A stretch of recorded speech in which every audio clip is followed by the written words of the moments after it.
Tiene el uso de la palabra el senador Correa. Muchísimas gracias, señor presidente. Teniendo dos puntos de vista, y quiero felicitar a la senadora Nadia Bled por tan importante debate que ha suscitado todo el interés nacional, no solamente regional. Hay dos claridades, una desde el punto de vista técnico-científico.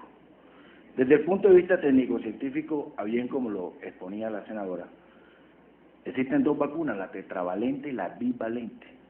La tetravalente se ataca 4 de las 150 cepas que podrían ocasionar, y donde las de mayor prevalencia son las 16 y 18 en el cáncer cervicouterino y las 6 y la 11 en las alteraciones dermatológicas que se llaman comúnmente verrugas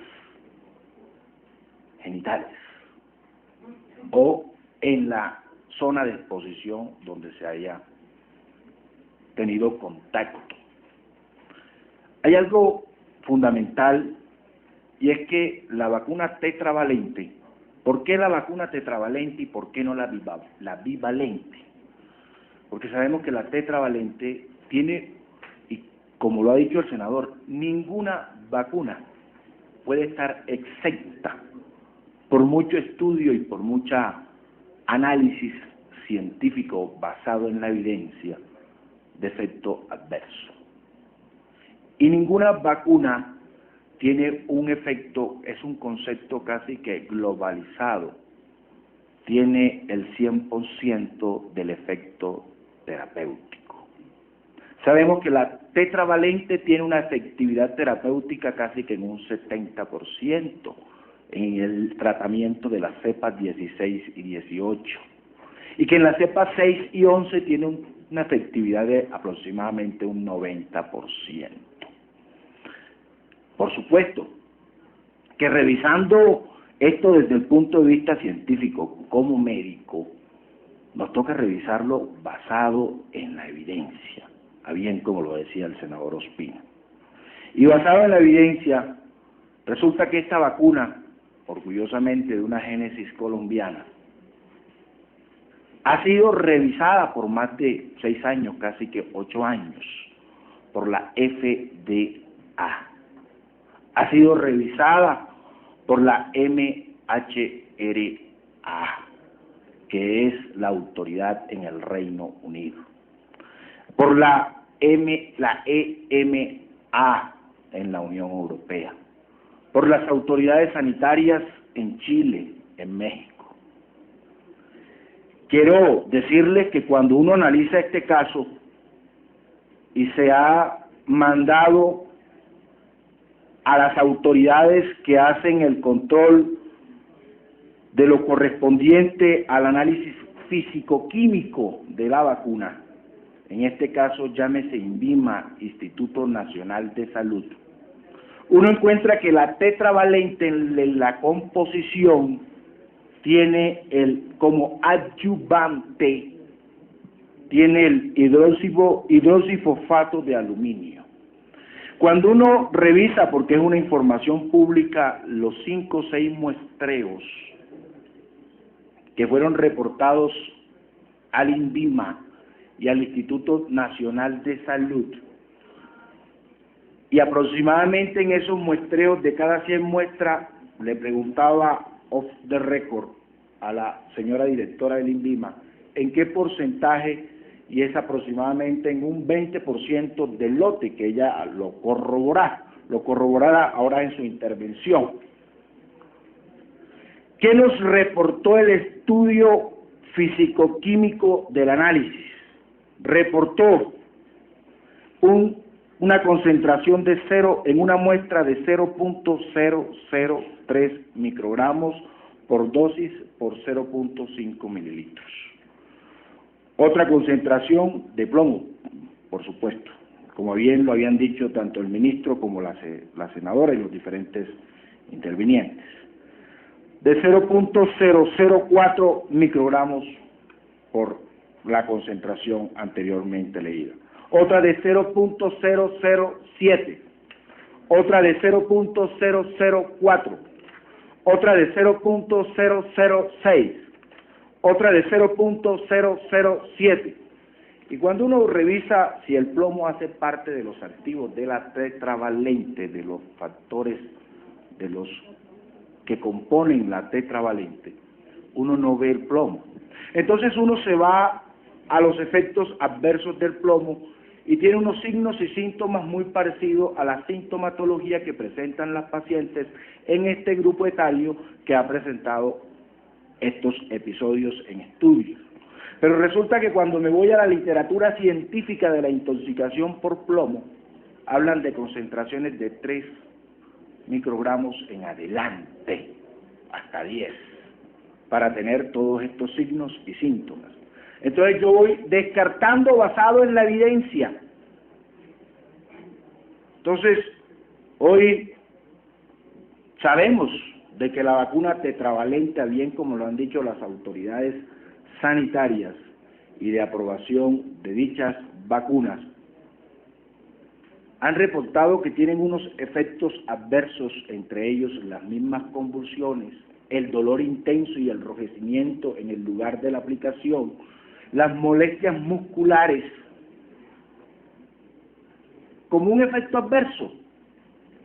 La conclusión es que hoy, basado en la evidencia, que es lo que desde el punto de vista científico como médico nos entra y nos cabe la responsabilidad de revisar, hasta hoy no hay ninguna anormalidad que impida los programas nacional de vacunación contra el virus del papiloma humano. Pero resulta un factor muy, pero muy importante, y es el segundo, y es el índole social, que le agradezco al senador Ospina porque usted ha descrito lo que muchos de nosotros costeños hemos callado. El día que Bogotá viva el 3% de las embestidas de la violencia de la extrema izquierda y de la extrema derecha al margen de la ley, ese día sentirán lo que sienten, el desplazamiento no solamente por la violencia, sino el desplazamiento social que hoy tiene un municipio como el Carmen de Bolívar, encallado en el centro de los Montes de María, que ha habido el rezago administrativo del Estado por culpa de unos inescrupulosos violentos que no dejaron llegar el progreso y que maltrataron psicogénicamente y causaron un estrés social, no solamente en esta población, sino en toda la población que vivió la embestida de la violencia desde los años 70. Los que no saben lo que es un ruido de esas cosas nefastas, de rifles y de fusiles, no se imaginan el pánico que causa. Yo vengo de un pueblo que fue golpeado en el departamento de Córdoba por la violencia y sé que eso es difícil de superar. Muy difícil, senador Ospina. Es horrible y he tenido el grado y la oportunidad del Dios Todopoderoso de cambiar mis condiciones. Pero vaya a ver ese pobre que vive sufriendo ese estrés social. Señor ministro y señor viceministro, y señora senadora con su venia, yo sí solicito muy respetuosamente, a bien como lo decía el senador Uribe, un acompañamiento permanente basado en 2 evidencias. En la evidencia científica, porque para la misma FDA es tan importante estudiar lo que pasa en el Carmen de Bolívar, que se va a convertir esto en una literatura científica, bien como lo decía el honorable senador. Como también tendríamos esta misma Comisión Séptima de hacerle un acompañamiento social, donde no solamente esté el Ministerio de Salud, sino todos los órganos de apoyo social por parte del Estado, y hacer un seguimiento hasta que se tenga una abolición total de la presentación de los signos y síntomas característicos y que ya han descrito y que no quiero reincidir en los mismos. Para el final del cuento, ojalá Dios permita, honorable senador Castañeda, podamos alimentar la literatura histórica social y podamos alimentar la literatura técnico-científico basado en la evidencia con unos casos de una población colombiana encallada en los Montes de María, donde, a bien como lo decía el senador Uribe, no existieron casos excepcionales puntuales, sino un caso globalizado y generalizado. Muchos hoy lo llaman, porque yo también fui médico de urgencia, allá se llamaba conversivo en su momento, cuando llegaban y uno sabía que era, y usted, senador, que hizo su año rural, sabe, y muchos de los que hacen el año rural saben que eso es casi que directamente proporcional con la situación socioeconómica. Yo aspiro y espero leerme un libro de eso, después de suscitado todo esto.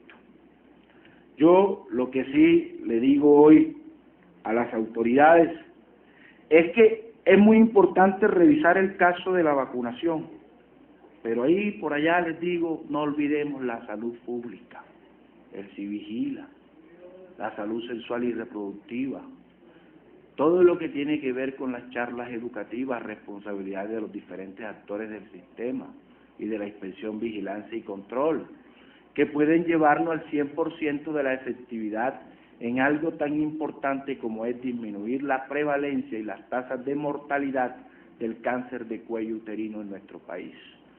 Señores, muchísimas gracias, señor presidente. Muy bien.